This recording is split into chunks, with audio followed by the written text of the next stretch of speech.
Hi guys, welcome to Rootstem Gaming, and today I'm going to be doing a bit of a review. This little book here. So, pretty standard codex. The codex itself is a decent size, very similar to the Phoenix Rising that was released recently, although we'll get onto that in a moment. So in the book itself, quite a standard fare, very nice image to begin with, to be honest with you. And then of course Sons of Dawn, Imperial Fist, and then we've got your lovely introduction and your usual bump.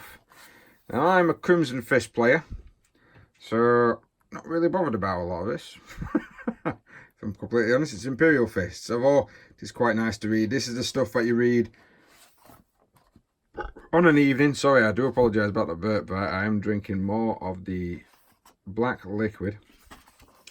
When you're wanting to just have a little bit of a nap maybe, or if you can manage to get the download version, you can always look at it on your phone as you're actually going away or on a bus. Some really nice little patternings, very, very reminiscent of Forge World. Forge World tend to do stuff like this, but just giving you various, like showing you the little patterns and symbols.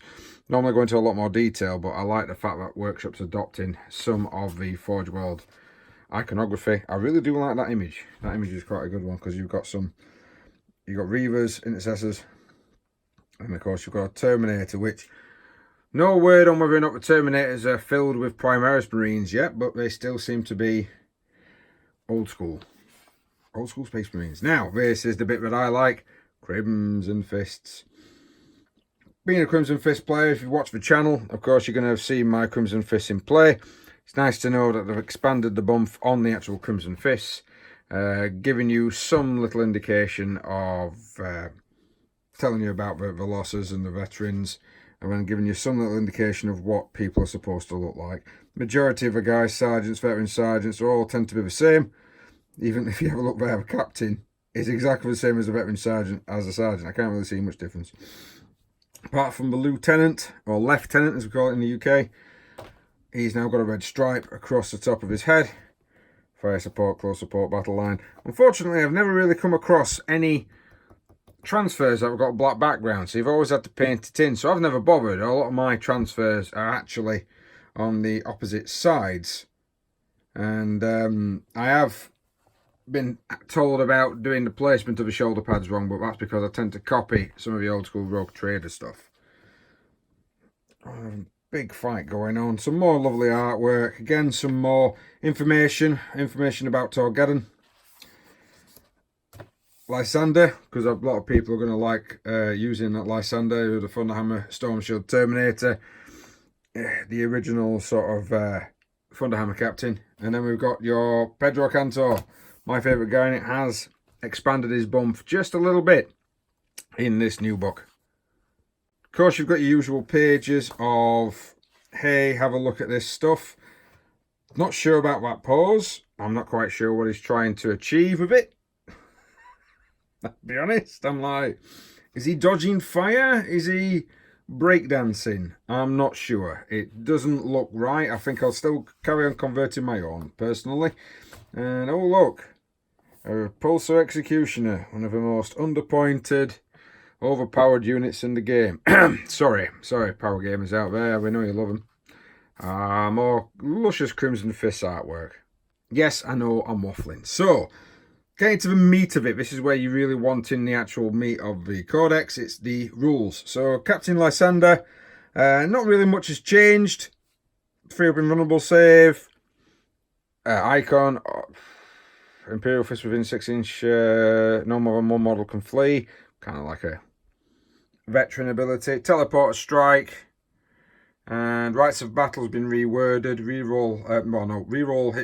Hit rolls of 1, sorry for him. It has been reworded for Pedro Cantor, so it is all wounding rolls has been re-rolled on him. And then of course you've got this Torgeddon guy. I'm not quite sure what people see in it. I really don't. Hand of Defiance is quite good, but you got to subtract 1, and he's got 5 attacks. So 6 attacks on the charge, or being charged. And when resolving an attack against a vehicle captain, add 1 to the damage characteristics for weapon being used. I'm not. I suppose it's that Signum array. Start with shooting phase, select 1 Imperial Fist unit within 3 inch and models in a selected unit have a ballistic skill of 2+. That's going to be quite powerful, but I'm not impressed with him. I know he's got 7 wounds. I'm still not impressed with him. Still like Cantor for the Oath of Ryan, or Oath of Rin, sorry. Add 1 to the attack characteristics of models in a friendly Crimson Fist unit well within 6 inches of that model. That, especially in the newer version of the game, with all the extras, makes him quite valuable. I know he's only toughness 4, 6, 2+ armor, 4+ invuln. Yeah, he can be killed quite easy, as anyone that's watched my games will, attest to. He has been brought down quite a few times. But the fact that the Oath of Ryan exists with veteran intercessors, so you've got your intercessor on a 2 attack, becomes a veteran, he's got 3 attacks. If he gets charged, he's got 4 attacks. If they're within 6 inches of Cantor, they've got, you've got 2, 3, 4, 5 attacks each. Sergeant in that squad would have 6 attacks. And I'll show some rules later on that I think would be quite interesting with that particular sergeant. More artwork. Just separating some of the individual pages. Now, the Sentinels of Terror, we've probably been told about some of this already. Legacy of Dawn. If you're using the Devastator Doctrine and you fire a heavy weapon, attack made by a heavy weapon by a model with this ability against a vehicle or building, add 1 to the damage characteristics. Now that does mean, because it's heavy, if you've got the Stalker Pattern Bolt Rifle with its damage of 2, it suddenly becomes damage 3 against a vehicle or a building. That could be quite powerful, especially in larger squads. And, well, thankfully it's only heavy 1, so you only get a chance to use it once. But just talking about successor chapters, a lot of the previous codexes have got this in. And then, of course, talking to you about the new Warlord Relics and the Psychic Powers. New Warlord traits. So, Pedro Cantor is Stotic Defender. Oh, that's changed from previous. Oh, I don't know. Defenders of Humanity, whilst within 6 inches of this Warlord, if the unit already has the ability, each model that's in the unit counts as 2 models for the purpose. So he's good at holding objectives. Personally, I like to have seen Refuse to Die, or maybe even Tenacious Opponent, but I'll just adjust that. Sorry about that, kids. That's Workshop for you. It does kind of mention that the Crimson Fists only take from that chart and don't really take from this chart. He's got some nice ones in here. Stubborn Heroicism, halving the damage from a fight phase that comes into that particular model. And Hand of Dawn, extra D3 command points. Don't know if that's, I suppose that's if you can't decide on what you're wanting, that'd be quite good. Siege Master, adding 1 to the wound roll, that would be fine if it was a Warlord trait that applied to other units, but it isn't. So they're kind of alright. They're not overpowered, but they're not so bad. So you've got your 2-page relics, and we're seeing a lot of this where you've got relics, and then you've got special issue war gear. So relics is stuff that you've seen effectively in the previous codex.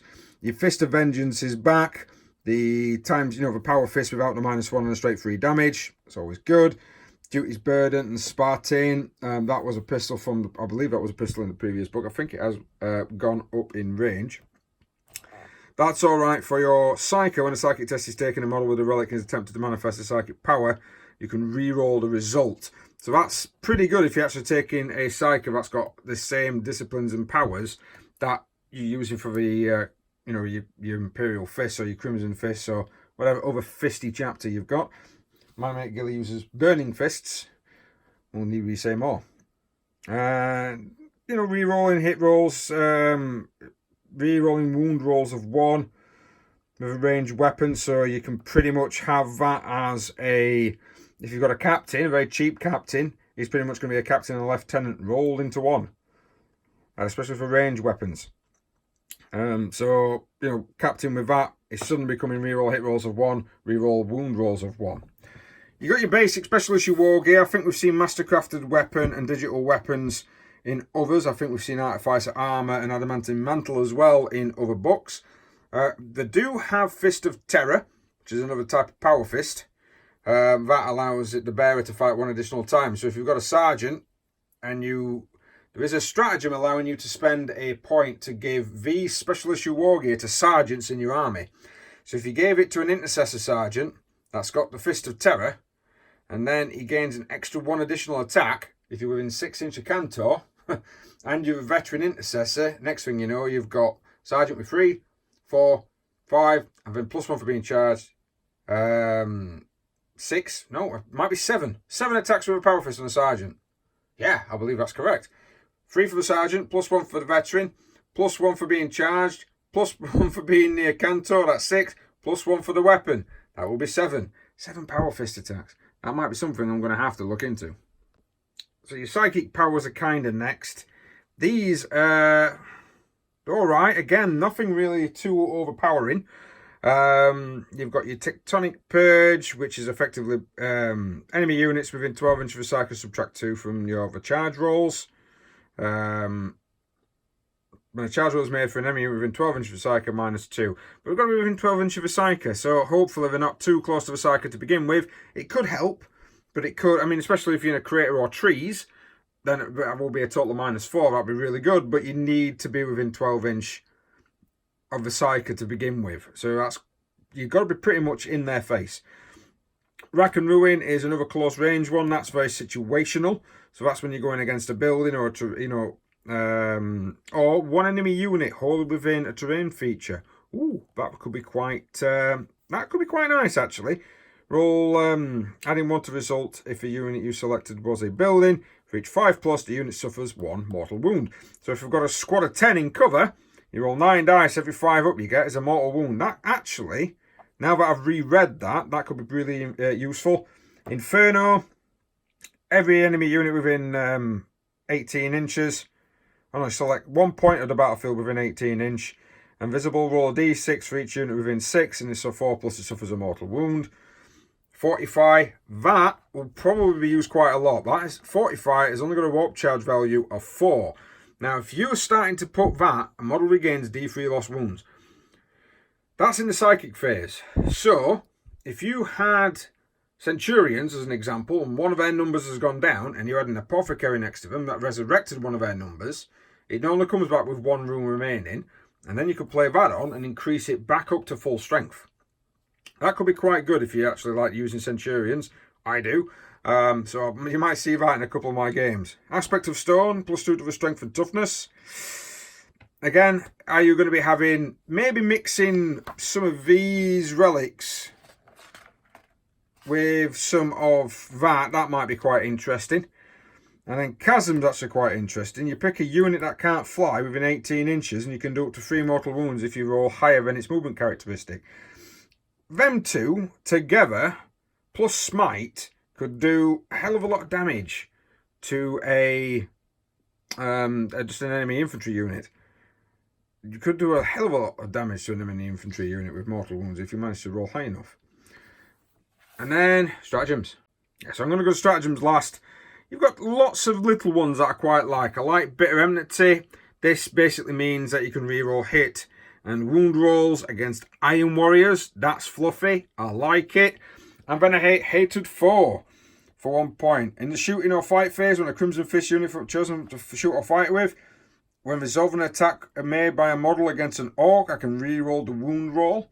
Don't get me wrong, not as powerful as that one, but that one, very fluffy, very Crimson Fist. Slaver Tyrant, that's okay if you're fighting, I think, Tyrannid armies. When you're going up against a character, you can add 1 to the hit roll. That would be quite good if you were going against Tyrannid characters. And then you've got your usuals. You've got you've got some interesting ones. The Gift of Phalanx. I've seen that before, where basically you can give other units. You can give you can give a sergeant. That's the one that I was on about earlier. Different little relics. That would be quite good to do. You can give it the Fist of Terror. That's always interesting. You've got Praetorians Wrath. In the next movement phase, when resolving attacks made by heavy or grenade, and on an unmodified wound roll of 1, you improve its the armor penetration is improved by 1. So if you played that, say for example, on again a Centurion Devastator squad with Devastator Doctrine in effect, those last cannons could be -5. Those heavy bolters could be -4. Oof. Thankfully, you can only use it once per battle. I do think that might be a little overpowered. Sentinel Terror, you can generate an additional Warlord chart. Again, I've seen something like this before. Tank Hunters, when you're fighting against a tank unit in the end phase, when resolve an attack made by a model of Imperial FIsts against a selected unit, add 1 to the wound roll. So basically they can blow away enemy vehicles. Painters of the Lesson is an odd one. When an Imperial Fist unit that's not a vehicle or service is chosen to target attack until the end of the phase, a model does not lose a wound on a wound roll of 6. If you combine that with transhuman physiology, you could make an intercessor squad quite hard to kill. Close range bolter fire. All models equipped with a bolt weapons that are equipped with have instead the pistol type, which would be quite interesting with the intercessor with the assault pattern assault pattern bolt rifle. I can't remember what it's called. Be one with assault 3. That'll be quite interesting to do, having 3 pistol shots if you're actually in the second round of combat. Bolter drill. Now this one to me is a bit confusing. I'm going to let some of the community maybe answer this. Use a stratagem in the shooting phase. You can choose an Imperial Fist unit from your army to shoot with until the end of the phase when there's an attack made by a model with a bolt weapon, and a modified hit roll of a 6 scores 1 additional hit. Now, I think this used to be in the previous codex at 1 command point. It's now in here at 2. Does this mean, because Crimson Fist and Imperial Fists score an additional hit on a 6 anyway with bolt weapons, so does that mean if you play this command here at 2 CP, not only are you getting that additional hit on a 6, you're getting another additional hit? So if, for example, I am firing 6 shots, I get 2 6s. Say they all hit, so I'm shooting 6 times. They all hit, I get 2 6s. Normally that would be 8. Does that mean with this one it would increase it to 10? Would those 1 6s then become 3 hits rather than the 2? I might have to wait for an FAQ on that. At the moment, with it being 2 command points, I would say that yes, it does double it up. So a 6 to hit would then not just be 6 and then another hit, so that would be 2, it would be 3 in total. That would be quite interesting to see happen, especially when playing with maybe rapid fire on some rapid fire intercessors. Standing still, 4 shots apiece. Ooh, yeah. Bolter drill. Yeah, that would be quite interesting. That would be really interesting. That'd be naughty as hell. Yeah, that would be really naughty as hell. And then, of course, you can always use the standard ones from the book. And then on your last page, name generators. I keep doing this. I like it, but why? Just put them online. Let everyone use them. Oh well. And that is the last page of the book.